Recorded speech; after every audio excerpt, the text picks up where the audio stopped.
Hello all and welcome to another Winged Review. Now, I've never read any of James Patterson's book before. I've had a lot about him, but never really read anything. And then I came across Alex Cross's Trial, so I thought I'd give it a go. It's co-written with Richard Dilallo, who I've never actually heard of, but, you know, apparently a lot of his books are with somebody else, which is why he can publish them quite regularly, which is one of the reasons why my flatmate isn't keen on James Patterson. That's the one. I keep forgetting his name. So I just thought I'd give it a go. It sounded good. There's a defence lawyer, Ben Corbett. He gets asked by the President of the United States, Theodore Roosevelt. It was. It's based in the early 1900s.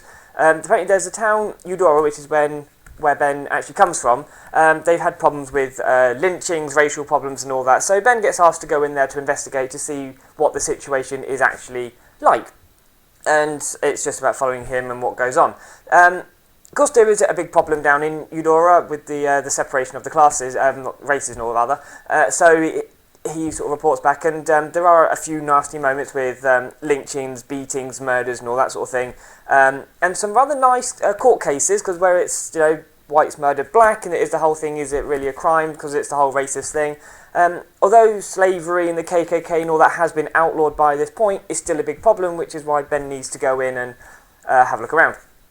The court cases were probably the best part of the book, really. Because where it is the whole situation about it, it makes it, there's that extra element of it to decide to sort of think about whether or not they are going to do the whole guilty, not guilty verdicts. So I did quite enjoy the book. You know, it was nothing overly taxing, but I got through it. The characters were good. There were some funny moments. There were some nasty moments with the lynchings and all that sort of thing. So I got through it quite easily, actually. The only thing I really didn't like about the book is the chapter lengths. They are ridiculously short, as in, well, here we go, chapter 50, right there, and yet, how long was the chapter?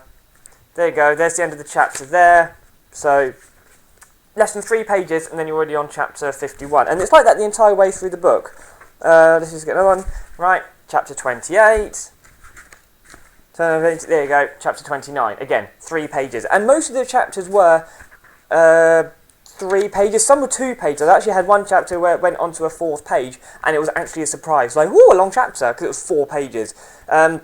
It just seems that whenever there's one situation, and then whenever anything happens to, even if it's just to sort of talk to either somebody else or just to move on to a different subject, it's an entirely new chapter. Even if it's in the exact same place, it doesn't need a new chapter, but for some reason they did one anyway. So it kind of did break the flow a little bit, you know, when you started to get into, particularly during the court cases and all that stuff happens, then someone says something, and then the next chapter starts, and it just continues straight on from there. So it's like, what's the point in changing the chapter? So that's the only thing that kind of bugged me about it, really, was that each chapter was just ridiculously short. But aside from that, it was a good read. I thoroughly enjoyed it. I got in. There was a weird twist at the very end. I won't, without ruining anything, there was an ulterior motive to sending Ben Corbett into Eudora to have a look around with the whole racial problems, other than just to check out the problems, which I can kind of see why they did it. It just seemed like it was supposed to be some sort of big, oh my god moment, but really it was just a sort of,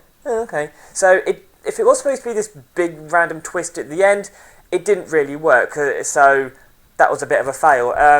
And the ending itself, it was a alright ending. I'm not going to ruin anything, but again, it didn't really sort of do anything massive for me. So it didn't sort of make me go, oh wow, what a brilliant ending, or anything like that. But even so, the book itself, other than the chapter issues and a few iffy bits here and there, I quite enjoyed it. I don't know if I'd read anything else of James Patterson, particularly if it's by this other, what's-his-face? Richard Dilallo. But if there happens to be any other things by James Patterson, particularly if it's sort of slightly better written, then I'd give it a go. But as far as Alex Cross's Trials goes, I quite enjoyed it. See you next time.